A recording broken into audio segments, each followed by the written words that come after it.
Well, we've got a very special guest here, Daryl Constantine, a 2024 candidate for the President of the United States.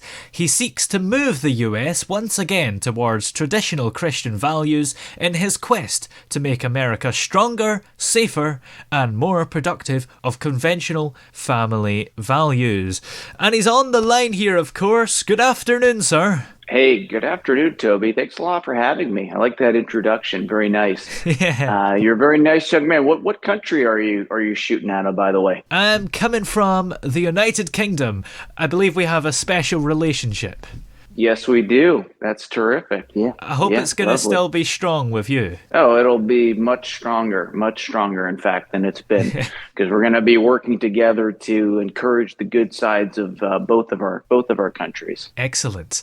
So why do you think you should be the president of the US? I don't see anybody else doing what needs to be done. So, in the absence of proper leadership, really from either wing of the political spectrum in our party, I've taken upon myself to throw my hat in the ring and do what neither side has been willing or able to do thus far. And I believe you're a member of the Republican Party and aren't too happy with the leadership, etc. Are you going to be running for the Republican Party or the Democrats or neither? Oh yeah, no, I'll be running as Republican. I do have certainly my issues with them, and I think that there's a stark contrast between my candidacy and what we've had from the past. And part of the primary process is to have that discussion and to elaborate on these topics to the American people. But I registered as Republican when I was 16 and got my permit. Even though I'm not happy with the party, it's always been clearly the appropriate vessel. And I think that we do have a party. There's sort of a two-party system here in place that we've always had, and the party is very weak, and we have set ourselves up in a completely backwards direction. But at the same time, it also means that the party is ripe for a siege. We saw that with Donald Trump in 2016. And I think that the clear, pragmatic thing to do is to, rather than to try and start some new offshoot party that would divide that sort of conservative natural base, to actually take what we have and to turn it into something meaningful and mobilize it towards reclaiming the country, which we have. And I've made this point for many years now, that we've had many Republican presidents, we've had Republican governors, Republican Congress, all of these things. So the party is competitive in terms of winning, but when you look at the flow of history, the platform itself is a losing platform. So we take the fact that we continue to win and to take these seats and take governorships and take the White House, but the thing to do is to actually implement a meaningful platform when we're there. So that's kind of one of the central reasons and themes of my campaign. And you'd know better than me, but I don't think anything's been confirmed yet in terms of Trump running again. There's been all sorts of rumours and whispers about it, but do you think he might be one of the people you'll be going up against for the Republican candidacy? Well, that's the party is in a wait and see mode, and everybody is waiting to see what Trump does before they do their own posturing. So I'm not waiting to see what Trump does. I'm running the expectation he's kind of the presumptive front runner, the presumptive nominee. The general feeling is if he wants it, it's probably his. I'm not sure if I really agree with that. I think that he's got a lot of issues, a lot of baggage. And I think that a lot of his so-called friends, people like Ron DeSantis, they're kind of hugging him, but behind the scenes, they're clearly planning their strategy for 2024. So I think we're going to have, as we usually do, a fairly vibrant discussion. And again, there's a presumption that he'll be certainly starting as the front runner, but he's not the only person that I'm prepared for. I'm prepared for Ron DeSantis, Ted Cruz, some of these other names, really anybody. I think that there's going to be a stark contrast between what we're offering, even Trump, and I've talked about this in the past before, the rhetoric is different. The behavior is certainly different than what we're used to from buttoned up conservatives, but in a practical sense, the policies, not really all that different. So regardless of who it is that we end up going up against, we feel very confident that we have the appropriate solutions. And really not only that, but we're going to be the only candidate that's offering real solutions to the real problems facing the American people. So if you get into the White House, what's going to be at the top of your agenda? Well, you probably know, I mean, first and foremost, we're going to get the LBGT stuff away from the kids. That's going to be item one. I've been very clear on that. That'll be kind of my one issue that I'm non-negotiable on. Everything else, taxes, these things, these are secondary. The first thing is we've got to go back to preserving the innocence of the American children. So that'll be my first agenda item. And that's really going to dictate and inspire a lot of the other things. So protecting children, that's going to be the thing that we use to galvanize the people and mobilize the federal government around doing the types of reforms that we're going to need. But this is going to be far reaching. It's going to include, obviously, academic sector. I think everybody understands that at this point, finally, which is good. But we have the issue of corporate America and we have the issue of the entertainment industry. And we're going to need to provide much more supervision on both of those fronts. So those are going to be things that I'll be tackling from the executive level. We're going to obviously provide a lot of social reform. I've talked about this. We need a paternal government. We're going to be doing a lot of things to help put the family back together, to encourage the sort of traditional Christian family-centric society that we used to have when we were doing quite well. We're going to be doing things to stimulate and encourage that. So those will be some of the things in terms of the social welfare, social reforms. I think that we need healthcare here. We're kind of the last developed nation that doesn't really have a proper socialized form or nationalized form of healthcare. So that'll be something, and hopefully that won't be too difficult because the Democrats have wanted that for quite some time. Yeah. We're going to have talking about cleaning up the culture, a federal ban on pornography. That's one of the things that I've talked about for many years. We'll be doing that. We're going to have to look at, unfortunately, with the gun violence, we're going to have to really kind of lift up every rock and look at all of the different factors and address those, because first and foremost, people need safety and security. So those are going to be, I guess, some of the things that we'll be certainly handling. But day one, you can certainly expect day one from a Constantine administration, swift and meaningful action to safeguard the innocence of our children from the current globalist agenda. That's quite transformative. What is it about the LGBT things that you think is perhaps harmful? Well, I think it's harmful to influence the sexual development of children before they're old enough to have a sexual identity of their own. We want to be going back to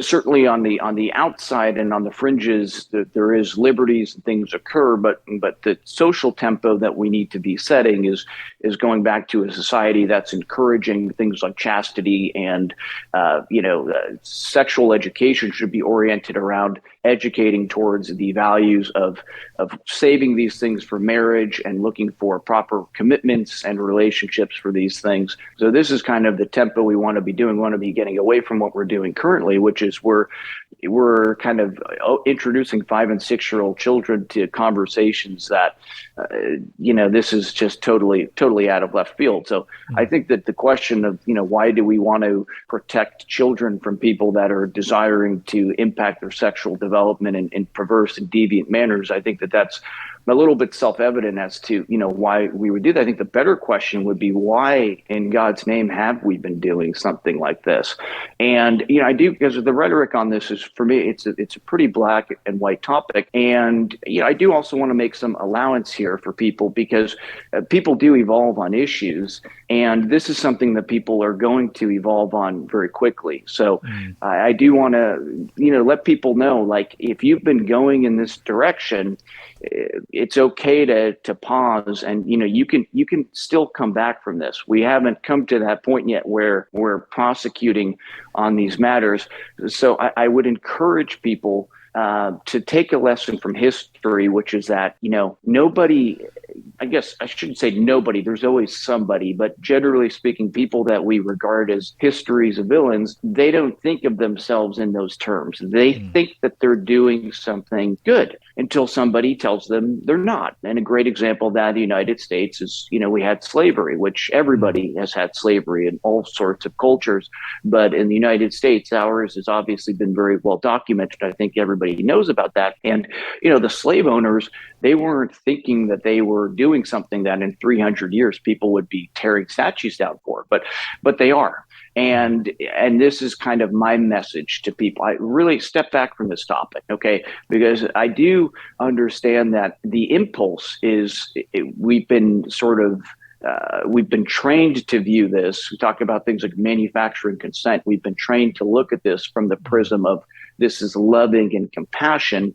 And, I respect that that's the desire, but let's actually really step back. Let's look at this objectively and ask what we're actually accomplishing, because this is a topic, this is going to turn, and it's going to turn very quickly. So to anybody out there listening that may be still in that model that this is something that we want to push on children, there's still time to come back. And I want to articulate the reasons why, so that we can invite more and more people to come to that side. Because again, this is not something, when this turns, I don't think that you're going to want to be the last 5 to 10% of the people that are, dying on the hill of pushing LBGT stuff on children. I don't think, particularly men, I don't think you're going to want to be on that side of history. There might be some members of the LGBT community and allies that might be offended by this idea. So how are you going to win them over? And more generally, America is a big country with all sorts of different people. So how are you going to convince everybody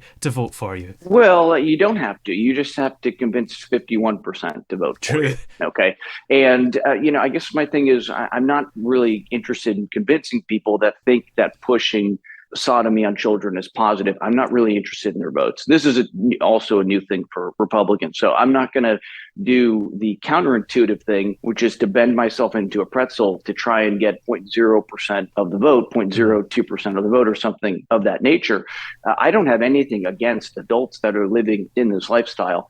It's just, for me, it's a matter of priority, and the innocence of children, that's the top of my list. So this other stuff about offending people, this falls much, much further down there. And it would be irresponsible of me to alter what is a basic example of black and white, right versus wrong, to pander to any percentage of the electorate. In this case, it happens to be a very tiny demographic. So electorally speaking, especially as Republicans, it's not really something that we need to be investing much of our political capital in. And certainly it's not something that I'll be doing. Again, in people's lifestyles as adults, this is all well and good, but that line has got to be redrawn at children. We've really seen a blurring of that, and a lot of people that were sort of okay with this notion of, hey, love is love, and got into that cycle. Now they're rethinking it because they're seeing what the obvious consequence of this is, of altering laws in this nature and the impact that has on children. We're recognizing that, okay, we don't want this. But the problem is then, what do you do? And what you have to do is you have to go back to foundational laws like marriage. You have to redefine, apparently, marriage as being between a man and a woman, because the arbitrary redefinition that we did to include same-sex couples, that removed a legal barrier that children had, which was that we always historically understood that, the biological reality, which in this case is parallel to the scriptural, the biblical reality and understanding that we have, that a child is better served by a mother and a father, which is self-evident in natural biology. We've removed that barrier when we've equated these two relationships. So this is kind of precisely why things like marriage has always been that red line, because now we're actually not talking about, two adults in the privacy of their own home, which is where the conversation goes. What do you care what people do in their bedroom? I don't care what people do in their bedroom. When you redefine marriage, you're not about what's inside the house. Now you're on the streets. Now you're marching in the streets. Now you're having parades and you're welcoming children into these things. So that's why that firm line has to be reset. Now, what kind of leader do you think you're going to be? Are you going to be inclusive? Are you going to be easygoing? Are you going to be dictatorial? Would you be not instinctive? Well, I'll be whatever kind history requires me to be, but I certainly prefer to be nice. I hope I'll be fun. I plan on playing a lot of football. I want to have Bolsonaro and even Macron down. We'll start having some White House football matches. So, I think it's going to be a lot of fun. I hope that I'll be a fun leader, but I think that the American people will know that my priorities lie with protecting them and preserving their innocence. But, again, sometimes you've got to crack a couple eggs to make an omelet. Whatever history dictates dictates, I will do what needs to be done. But I think my suspicion is in the beginning, there's going to be a lot of noise because this is going to be totally new. People have never been told, no, actually, no, you're not allowed to do this. Actually, no, you shouldn't be pushing this on children. So you'll have a lot of noise. But after that happens, then people are going to sort of look around. They're going to go, oh, okay, yeah, so this is good. This is more of actually a return to normalcy, even though it kind of feels like it's a stark departure because historically, recently, we've had a lot of insanity. But I think in terms of how inclusive this is going to be, I think people are going to be kind of surprised about how much of the American people actually do feel included in what we're doing.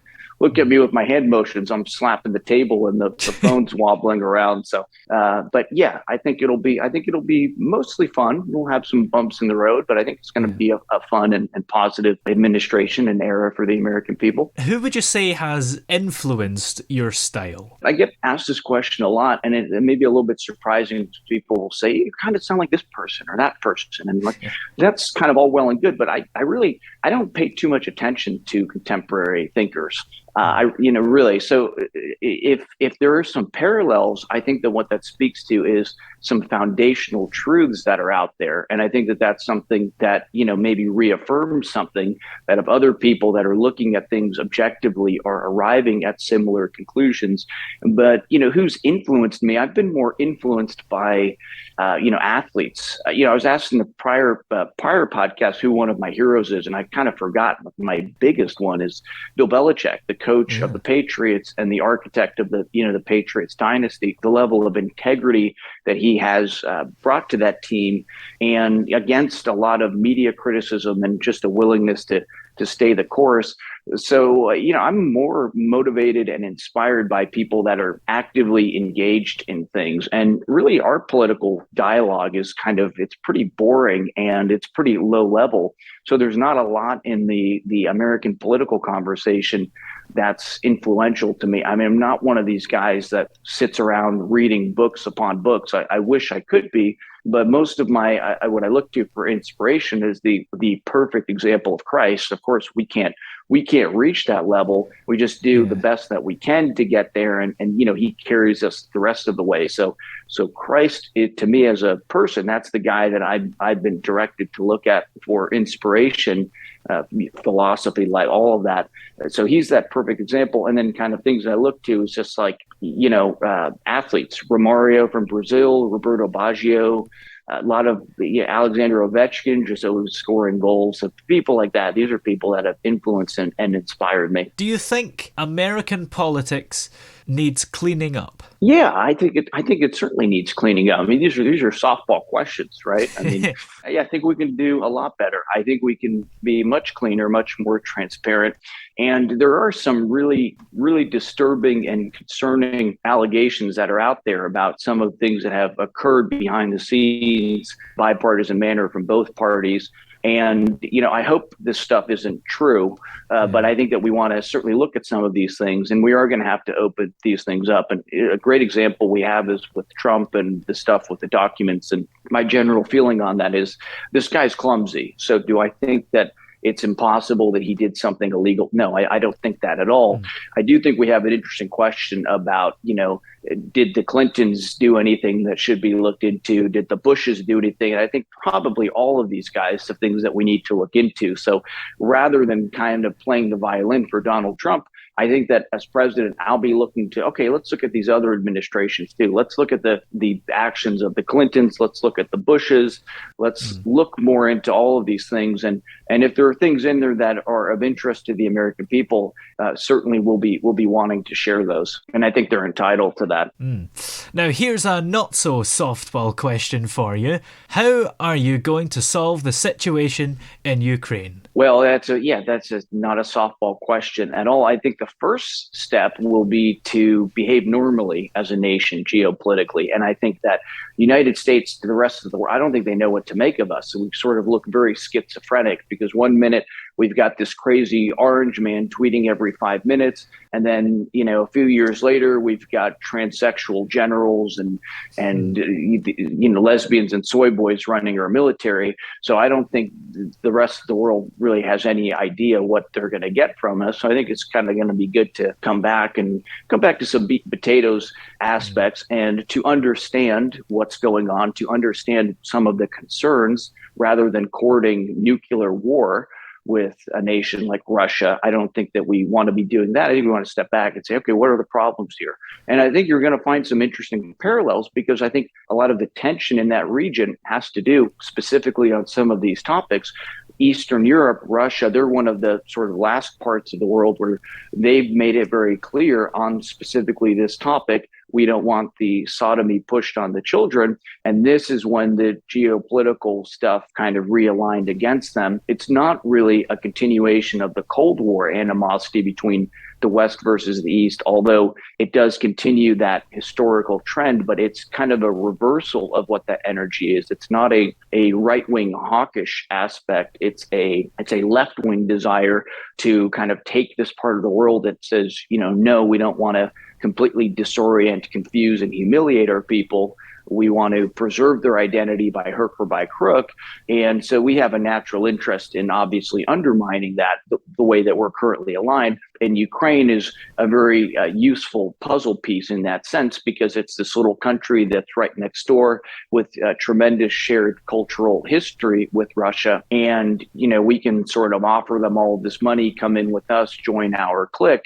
And I can understand why Russia wouldn't want that. But I also don't condone, obviously, the war actions, specifically with the loved ones that I have over in Ukraine. So realigning and then kind of saying, yeah, we're on the same page, actually. We actually want to go back to a more Christian, a more natural law-based global authority. So I think that we can reopen the conversation in that way and hopefully kind of walk back from where we are. I think that a big part is to say, look, okay, your part of the world is going to be okay. We're not going to bring this in. And another thing, too, is the formation of a new geopolitical alignment. So the EU, to me, has unfortunately become very rotten and corrupt, and the values that it's pushing are very antithetical to life. And so my sort of plan is to create a new geopolitical alignment based around Christian values.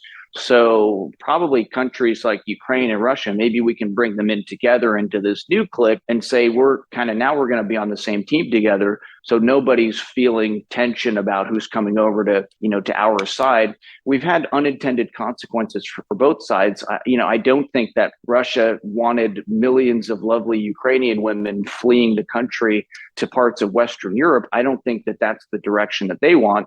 And I don't think that we've wanted our economy to just be completely destroyed. So we're definitely entrenched in it now. And from an interest perspective, even though Ukraine is in the middle of it all, it is sort of become the ground zero for this conflict between a defiant traditional part of the world and this globalist stuff. And they're kind of I think that our missteps have encouraged them, because it's actually benefiting in the sense that the air is being let out of the balloon of the American hubris. And I think that Russia is in no rush to stop that. So a repositioning and a realignment is going to open this conflict up and hopefully to some more meaningful discussions and peace talks. That's a different attitude than what most of the world leaders seem to have at the moment. They seem to have this attitude of, we've put the sanctions on and we've said strong words, but it doesn't fix itself. No, and in fact, and what it has done, we're sort of impaling our own selves economically, because we've been kind of reducing our currency to monopoly money. And I think this is no small secret. And there's kind of this thing, it's like it's too big to fail. So we just keep going, and everything is plugged into it. But then when you start telling people like, hey, we're not going to give you our paper monopoly money, that doesn't necessarily play out the way that you want it to, because then they say, oh, well, we actually don't care about your paper monopoly money.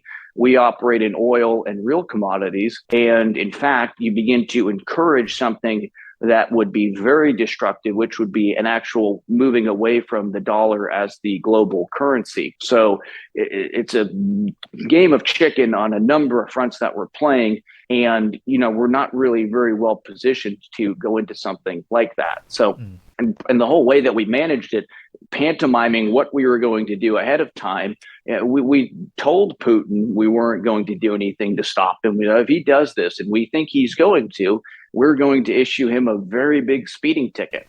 And I think he said, okay, give me your speeding ticket and, enjoy buying oil from other parts of the world and seeing how that impacts your economy. So strategically, from every sense, it's been a blunder, which isn't surprising because the people that we've been appointing and the people that are running the show here in the United States are, again, as I said, essentially lesbians and soy boys. And now we're going into topics of, world war. These are serious topics. And this is not a situation that plays out well when you're running off of those types of energies. Now, what about climate change? Is that a high priority for you? Yeah, it's not a high priority for me, but it's something that I am open to and I'm receptive to talking about.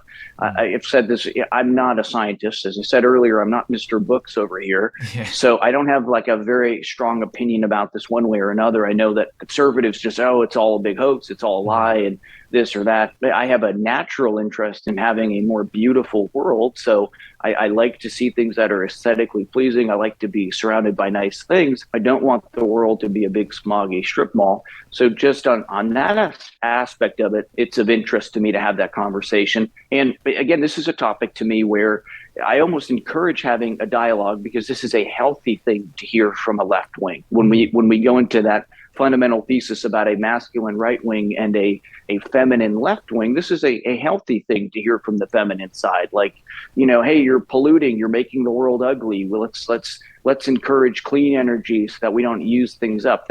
I'll hear that from the ladies. That's something that's a dialogue that we can have. That's on the table. I'm open to that. Obviously, it's a financial question. We have financial realities about what occurs when we move to these things and how much should we be encouraging these things, especially in a time like right now when the economies are just completely in the sewer.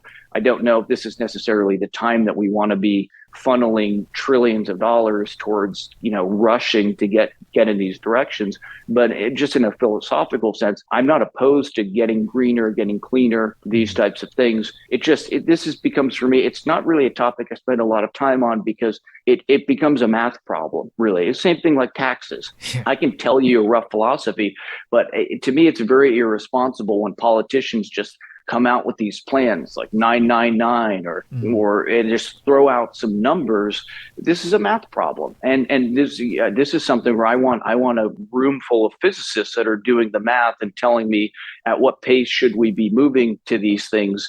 So I'm not going to pretend that I, as the president, my job is to set the tempo, and it's a topic that is on the table. It just warrants a serious look at specialized information viewed through an objective and clear prism and lens. So are you going to rely on all your kind of advisors for all that stuff that you're not so sure about? Well, for things that involve math, I'm not going to sit there with a calculator at my desk, right? So in that degree, am I going to, on things of a spiritual nature of the well-being of the nation, these are not things that I'm going to be delegating to bean counters. And this is where the role as the president is to set the tempo, to articulate to the American people the direction that we're going and why we're going there. So I'm kind of steering the ship, and then I've got people around me that are playing with other levers to let me aware if there's icebergs coming up on the horizon and stuff of that nature. So things that involve math, yeah, we're going to need mathematicians for that.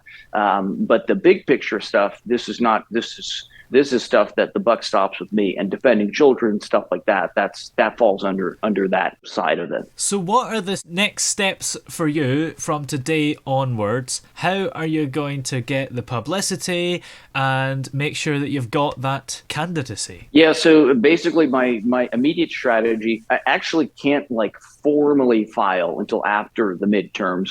So yeah, obviously everybody knows I'm running. I've been sort of saying this for years, not a secret. So right now it's just about articulating my message to the American people.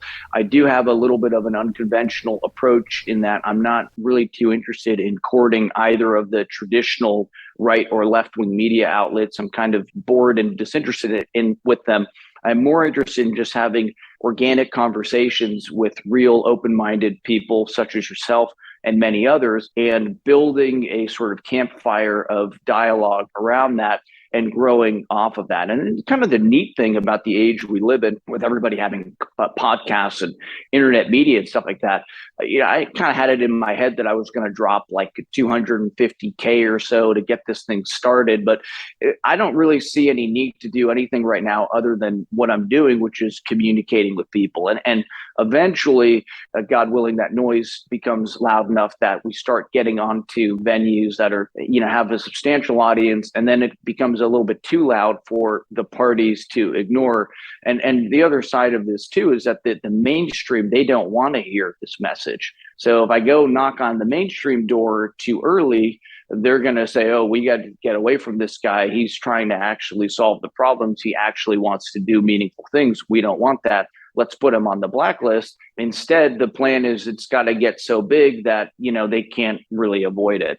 So that's the sort of short-term strategy. The long-term strategy is when we get into the primaries to, again, draw that clear distinction on the stage between what we're offering and everybody else. And to say that, Trump versus DeSantis, and there's not, this is that camp, and the Constantine is something different, and drawing that clear distinction. And I'm fairly confident that that'll play out quite well for us when we get to the primaries. Yes. And just one last question. Do you believe that you will be the next president of the United States? Yes, I do. And I say that with all humility, but I feel very confident about what we're doing. And certainly, I can't predict the future. I don't know that only God knows the future.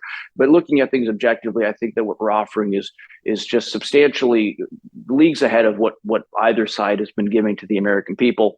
So to me, it would be a little bit of a choke by me if I didn't get to the White House. That's kind of my feeling on that. Well, where are we able to keep up to date with you and follow all the progress?